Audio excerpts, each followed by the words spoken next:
স্ত্রীকে খুশি করতে 104 বছর বয়সের বৃদ্ধা বাবাকে ঘর থেকে বিতাড়িত করলেন একমাত্র সন্তান। দেখেন, 104 বছর বয়স হয়ে গেছে ওই বৃদ্ধা লোকটার, তার একটি মাত্র সন্তান।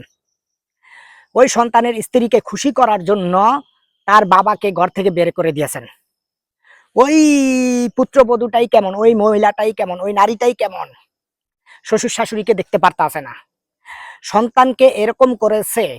ওই সন্তান বাধ্য হয়ে তারপরে তার বাবাকে ঘর থেকে বের করে দিয়েছেন। উচিত ছিল তো ওই স্ত্রীকে ঘর থেকে বের করে দেওয়া, কারণ বাবা বেঁচে আছে, আমার মাথার উপরে বট গাছটা এখনো আছে। বাবা যেদিন দুনিয়া থেকে বিদায় হয়ে যাবে সেদিন থেকে আর মাথার উপরে বট গাছটা থাকবে না। এই বাবাই কিন্তু অনেক কষ্ট ক্লাস করে তারপরে আমাদেরকে লালন পালন করে, আর সেই বাবাকেই ঘর থেকে আমরা বের করে দিচ্ছি স্ত্রীকে খুশি করার জন্য। একটা প্রবাদ আছে না, বাবা গেলে বাবা পাওয়া যাবে না, কিন্তু স্ত্রী গেলে স্ত্রী পাওয়া যাবে। মা হারালে মা পাওয়া যাবে না, স্ত্রী হারালে স্ত্রী পাওয়া যাবে। এই প্রবাদটার বিরুদ্ধে কিন্তু অনেক নারী সোচ্চার হয়েছে, অনেক কথা বলে। হ্যাঁ, স্ত্রী স্ত্রীর জায়গায়, মা মার জায়গায়, বাবা বাবার জায়গায়, এটা ঠিক আছে। কিন্তু কিছু কিছু নারী আছে, সে এই শ্বশুর শাশুড়িকে সহ্যই করতে পারে না। তার কারণে কি করে, ওই সন্তানরা বাধ্য হয় বাবা মাকে ঘর থেকে বের করে দেওয়ার জন্য।